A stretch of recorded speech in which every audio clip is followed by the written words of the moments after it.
તિરંગો હલાઈને મને કહો કરવું જોઈએ કે ના કરવું જોઈએ? જો તિરંગાની છાયામાં બેસીને તમે કહી રહ્યા છો આપણા દેશમાં બનેલી ચીજો કેમ ન વાપરીએ? આપણે તો શું ગણેશ ચતુર્થી આવે તો પેલા ઝીણી આંખી વાળા ગણપતિ લઈ જઈએ. આપણા ગણપતિ ને વિદેશી ગણપતિ. હોળી દિવાળી આવે તો ફટાકડા ત્યાંથી લાવીએ, પિચકારી બી બહારની લાવીએ. ભારતમાં બનેલી ચીજો વાપરવી જોઈએ કે નહીં ભાઈ? ભારતના લોકોને કમાણી થાય એવું કરવું જોઈએ કે ના કરવું જોઈએ?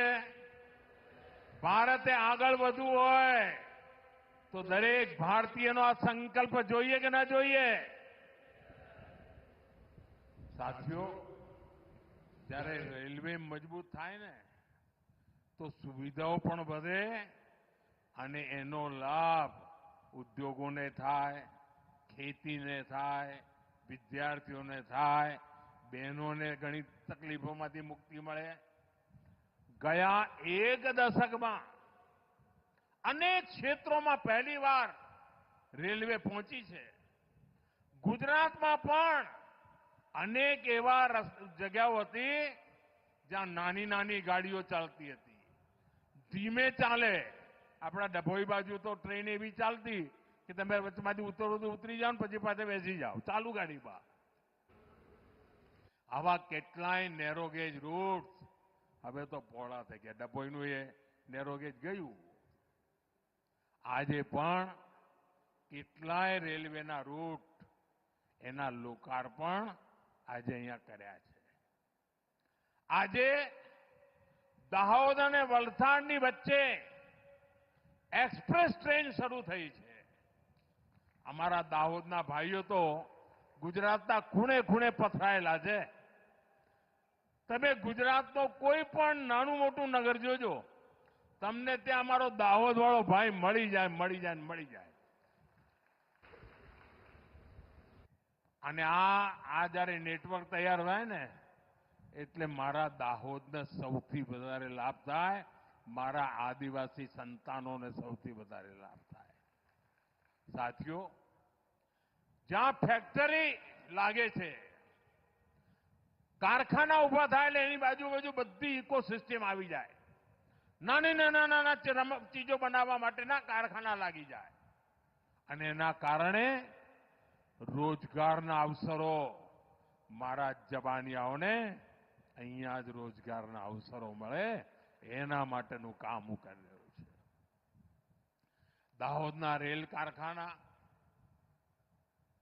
આ કારખાનું દુનિયાનું અને હિન્દુસ્તાનનું એવું કારખાનું બનશે, ખાસ કરીને ભારત માટે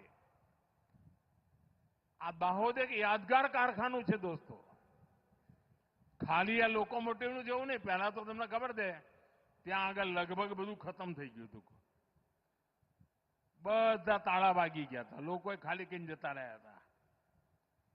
મારી નજર સામે મેં આ દાહોદના પરેલને મરતું જોયું છે અને મેં મારી નજર સામે એને આજે જાનદાર શાનદાર બન્યું. આ તમારા પ્રેમ અને આશીર્વાદના કારણે. અને હવે 9,000 હોર્સ પાવર 9,000 હોર્સ પાવર આનું લોકોમોટિવ. હિન્દુસ્તાનમાં કોઈ પણ પૂછે ક્યાં, તો જવાબ આવે દાહોદ. અહીં બનવાવાળા લોકોમોટિવ ભારતની પાવર અને કેપેસિટી બંને વધારનારા બનનાર છે. અને અહીં બનનારો દરેક લોકોમોટિવ ક્યાંય પણ જાય ખાલી એના પૈડા જશે એવું નહીં, એની જોડે જોડે મારા દાહોદનું નામ પણ પહોંચવાનું છે. દાહોદ બધે જ હવે પહોંચવાનું છે. આવનારા સમયમાં અહીંયા સેંકડો લોકોમોટિવ બનશે. થોડો સમય પછી એવો દિવસ આવશે કે 2 દિવસમાં એક લોકોમોટિવ તૈયાર થશે. તમે વિચાર કરો કેટલું મોટું કામ, 2 દિવસમાં એક આવડા મોટા લોકોમોટિવ. અને આ બધાના કારણે અહીંના સ્થાનિક મારા ભાઈ બહેનોને, મારા નવજવાનિયાઓને મોટી સંખ્યામાં રોજગાર મળશે.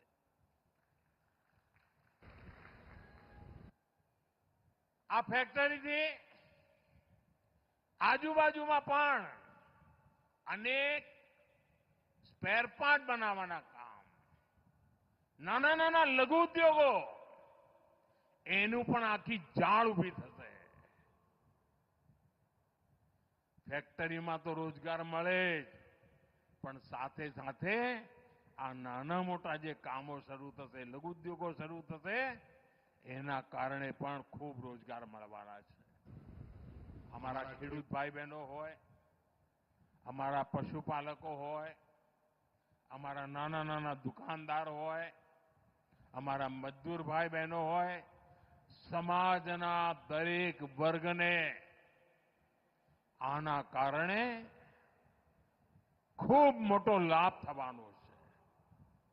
સાથીઓ, આજે ગુજરાતે શિક્ષણ ક્ષેત્રે, આઈટી સેક્ટરમાં, સેમિકન્ડક્ટર સેક્ટરમાં, ટુરિઝમ સેક્ટરમાં, આજે કોઈ પણ એવું ક્ષેત્રનું નામ લો, આપણા ગુજરાતનો તિરંગો ઊંચો દેખાય. હજારો કરોડ રૂપિયાના નિવેશ, એનાથી જ આજે ગુજરાતમાં સેમિકન્ડક્ટરના પ્લાન્ટ બની રહ્યા છે. આના બધા પ્રયાસોના પરિણામે ગુજરાતના લાખો નવજવાનો માટે રોજગારના નવા અવસરો ઉભા થઈ રહ્યા છે. સાથીઓ, એક સમય એવો કે વડોદરા નાનું મોટું કામ ચાલ્યા કરે. મને યાદ છે, જે દિવસે મેં પંચમહાલ જિલ્લાના 2 ભાગ કર્યા અને દાહોદ જિલ્લો જુદો બનાવ્યો, ત્યારે મારા મનમાં સાફ હતું કે આના કારણે પંચમહાલ જિલ્લાનો પણ વિકાસ થશે અને દાહોદ જિલ્લાનો પણ જુદો વિકાસ થશે. અને આજે આંખો સામે એ વિકાસ જોઉં ત્યારે આ ધરતીનું ઋણ ચૂકવાનો મને એટલો આનંદ આવે દોસ્તો, એટલો બધો આનંદ આવે. અરે તમારું તો નમક મેં ખાધું છે અને એટલા માટે જેટલું કરવું એટલું ઓછું છે. હવે આજે જુઓ, આપણે વડોદરા, હાલોલ, કાલોલ, ગોધરા, દાહોદ, 5 શહેર જાણે લઘુ ઉદ્યોગોની માયા, આખી જાળ, જાત જાતના બધા અને હાઈટેક ચીજો, મામૂલી નહીં. અને આખો પટ્ટો મારા આદિવાસી ભાઈ બહેનોનો પટ્ટો. તમે વડોદરા છોડો એટલે છેક દાહોદ આવો ત્યાં સુધી, મધ્યપ્રદેશ જાઓ ત્યાં સુધી. આજે વડોદરામાં વિમાન, હવાઈ જહાજ એ બનાવવાનું કામ તેજ ગતિથી ચાલી રહ્યું છે. થોડા મહિના પહેલા એરબસ એસેમ્બલી લાઇન, એનું ઉદ્ઘાટન પણ થયું છે. વડોદરામાં જ દેશની પહેલી ગતિશક્તિ યુનિવર્સિટી બની છે. અને આપણે ત્યાં સાવલીમાં રેલ કાર બનાવવાની બહુ જ મોટી ફેક્ટરી, વિદેશના પૈસા લાગેલા છે અને આજે દુનિયામાં એનો પરચમ લહેરાઈ રહ્યો છે. દાહોદમાં ભારતની શક્તિશાળી રેલ એન્જિન, 9000 હોર્સ પાવરનું એન્જિન અહીં આપણા ત્યાં બની રહ્યું છે. ગોધરા, કાલોલ, હાલોલ અનેક ઉદ્યોગો, અનેક મેન્યુફેક્ચરિંગ યુનિટ, આ લઘુ ઉદ્યોગો ખરેખર ઔદ્યોગિક વિકાસની સૌથી મોટી શક્તિ બનીને ઉભરી રહ્યા છે. ગુજરાત ચારે તરફ વિકાસની હરણફાળ ભરી રહ્યું છે. અને સાથીઓ, હું એ દિવસ જોઈ રહ્યો છું જ્યારે ગુજરાત સાયકલથી લઈને, ચાહે મોટરસાયકલ હોય કે રેલવેના એન્જિન હોય કે પછી હવાઈ જહાજ હોય આ ગુજરાતના જવાનિયાઓ બનાવશે અને ગુજરાતની ધરતી પર બનાવશે. આવું હાઈટેક એન્જિનિયરિંગ મેન્યુફેક્ચરિંગ કોરિડોર દુનિયામાં પણ બહુ ઓછા જોવા મળે એવું આખું વડોદરાથી દાહોદ સુધી હાલોલ, કાલોલ, ગોધરા, દાહોદ એક સરસ નેટવર્ક બની રહ્યું છે. સાથીઓ, વિકસિત ભારતના નિર્માણ માટે જનજાતીય ક્ષેત્રોનો વિકાસ પણ ખૂબ જ જરૂરી છે. જ્યારે ગુજરાતમાં હું મુખ્યમંત્રી હતો ત્યારે મને જે સેવા કરવાનો અવસર મળ્યો એમાં પણ આ ગુજરાતનો પૂર્વી પટ્ટો મારા આદિવાસી ભાઈઓની વસ્તી એના માટે મેં મારી જાતને સમર્પિત કરી અને ભારત સરકારના કામમાં ગયો ત્યારથી ગયા 11 વર્ષ આદિવાસી સમાજના અભૂતપૂર્વ વિકાસ માટે કામે લાગ્યા છે. ઘણો લાંબો સમય મને ગુજરાતના આદિવાસી ક્ષેત્રોમાં કામ કરવાનો અવસર મળ્યો છે. લગભગ 7 દાયકા પહેલાથી હું ગુજરાતના આખા આદિવાસી પટ્ટામાં રહ્યો છું, કામ કરતો રહ્યો છું. મારા આદિવાસી ભાઈ બહેનોથી અનેક બાબતો શીખ્યો છું. એક એવો સમય હતો કે ગુજરાતના આદિવાસી વિસ્તારમાં ઉમરગામથી અંબાજી 12મા ધોરણની વિજ્ઞાનની શાળા નહોતી ભાઈઓ, એવા દિવસમાં જોયા છે. અને આજે જુઓ, આજે ઉમરગામથી અંબાજી આખા આપણા આદિવાસી પટ્ટામાં અનેક કોલેજ, આઈટીઆઈ, મેડિકલ કોલેજ, બે તો ટ્રાયબલ યુનિવર્સિટીઓ આજે આદિવાસી ક્ષેત્રમાં કાર્યરત છે. ગયા 11 વર્ષમાં એકલવ્ય મોડલ સ્કૂલોનું નેટવર્ક ખૂબ મજબૂત કરવામાં આવ્યું છે. અહીંયા દાહોદમાં પણ અનેક એકલવ્ય મોડેલ સ્કૂલ બની છે. સાથીઓ, આજે દેશભરમાં આદિવાસી સમાજ માટે વ્યાપક કામ થઈ રહ્યું છે. આઝાદ ભારતના ઇતિહાસમાં પહેલીવાર આદિવાસી ગામ વિકાસની બાબતમાં અનેક નવી સ્કીમો બનાવીને એના વિકાસને બળ આપવામાં આવી રહ્યું છે.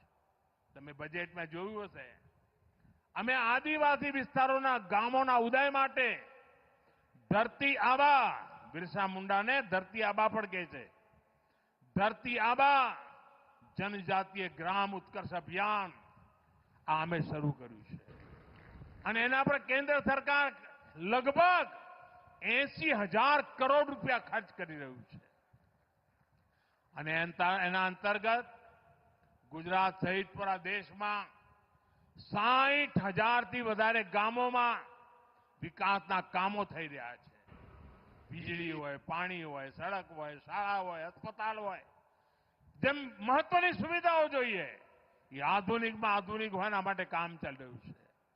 મારા આદિવાસી ભાઈ બહેનો, એમના માટે પાકા ઘર આજે આખા દેશમાં બની રહ્યા છે. સાથીઓ, જેને કોઈ ન પૂછે ને એને મોદી પૂજે છે. આદિવાસીઓમાં પણ અનેક સમાજ એમાં પણ પાછળ રહી ગયા છે.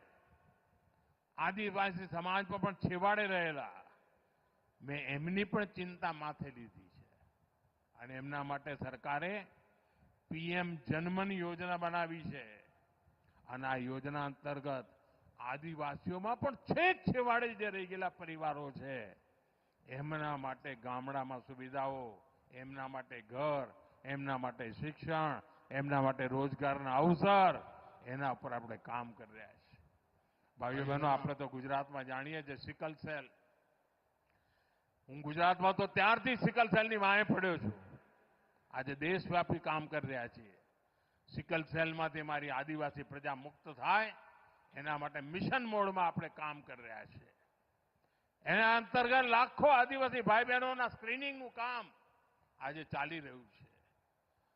અમારી સરકારની કોશિશ છે કે જે ક્ષેત્ર વિકાસમાં પાછળ રહી ગયું હોય એના ક્ષેત્રનો તેજ ગતિથી વિકાસ થાય.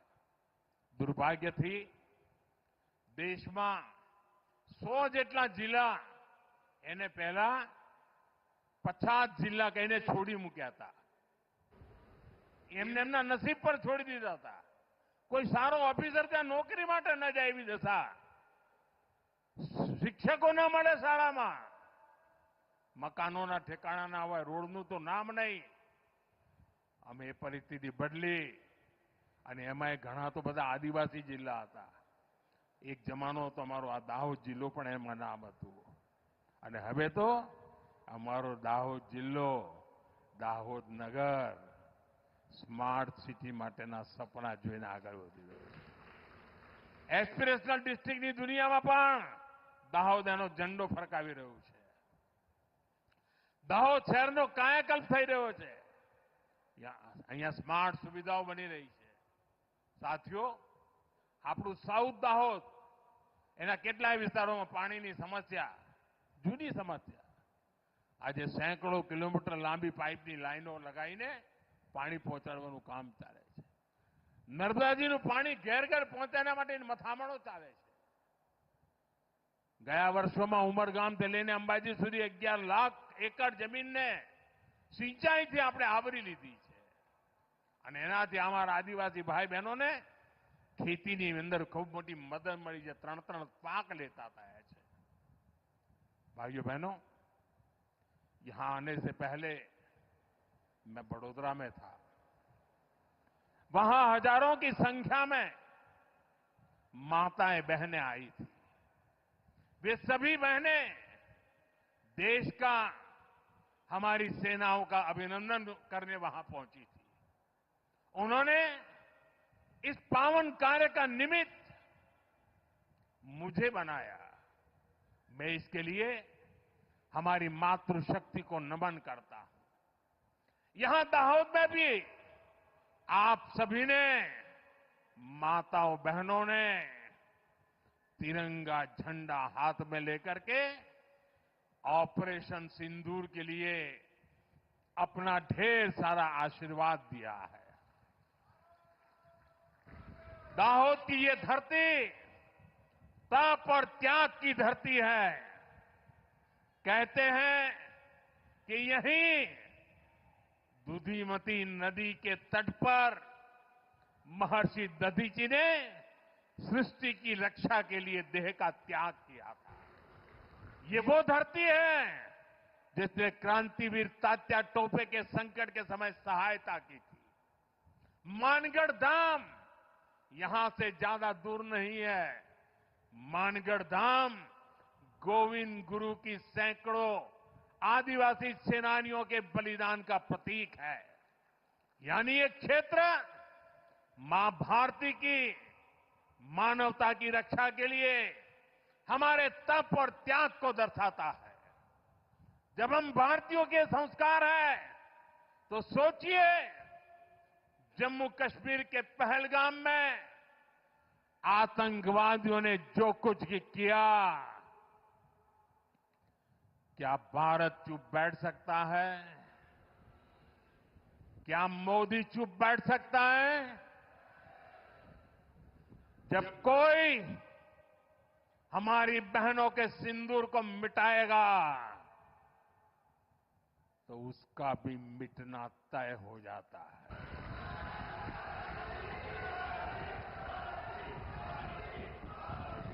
और इसलिए ऑपरेशन सिंदूर सिर्फ एक सैन्य कार्रवाई नहीं है. ये हम भारतीयों के संस्कारों, हमारी भावनाओं की अभिव्यक्ति है. आतंक फैलाने वालों को सपने में भी सोचा नहीं होगा मोदी से मुकाबला करना कितना मुश्किल होता है.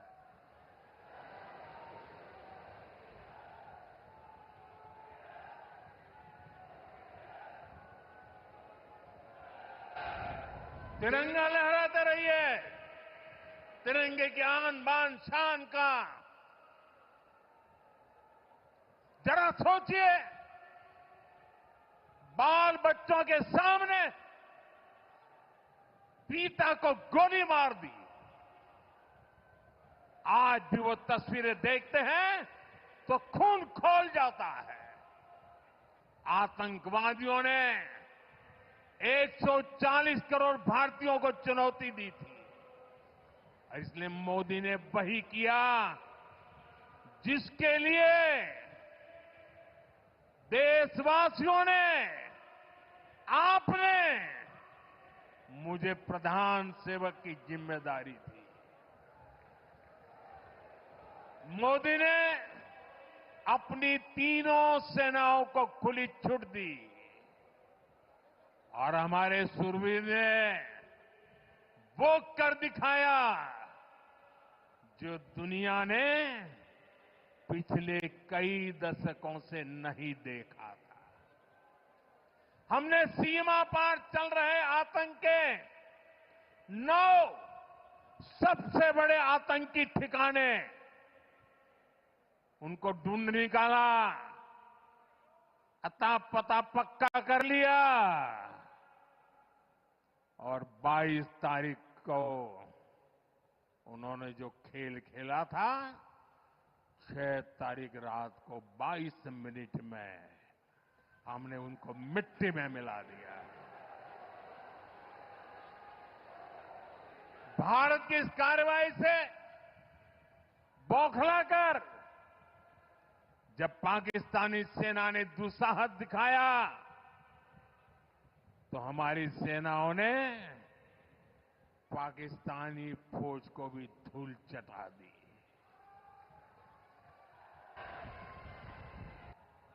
मुझे बताया गया यहां भी हमारे सेना के निवृत्त जवान बहुत बड़ी तादाद में आए हैं। हमारे कार्यक्रम में मौजूद है, मैं उनका भी सलाम करता हूं। मैं दाहोद की इस तपोभूमि से एक बार फिर देश की सेना के शौर्य को नमन करता हूं। साथियों, बंटवारे के बाद जिस देश का जन्म हुआ, उसका एकमात्र लक्ष्य भारत से दुश्मनी है, भारत से नफरत है, भारत का नुकसान करना है। लेकिन भारत का लक्ष्य अपने यहां गरीबी को दूर करना है, अपनी अर्थव्यवस्था को मजबूत करना है, खुद को विकसित बनाना है। विकसित भारत का निर्माण तभी होगा जब भारत की सेनाएं भी मजबूत होगी और हमारी अर्थव्यवस्था भी दमदार होगी। हम इसी दिशा में लगातार काम कर रहे हैं। साथियों, दाहोद में बहुत सामर्थ्य है। आज का कार्यक्रम तो इसकी एक झलक भर है। मुझे आप सभी परिश्रमी साथियों पर पूरा भरोसा है, देशवासियों पर पूरा भरोसा है। आप इन नई सुविधाओं का भरपूर सदुपयोग करें और दाहोद को देश के सबसे विकसित जिलों में से एक बनाएं। इसी विश्वास के साथ एक बार फिर आप सभी को बहुत बहुत मैं बधाई देता हूं। ऑपरेशन सिंदूर के सम्मान में खड़े होकर के तिरंगा फहराइए, सबके सब खड़े होकर के तिरंगा फहराइए और मेरे साथ बोलिए, भारत माता की, भारत माता की, भारत माता की जय का नारा बंद नहीं होना चाहिए।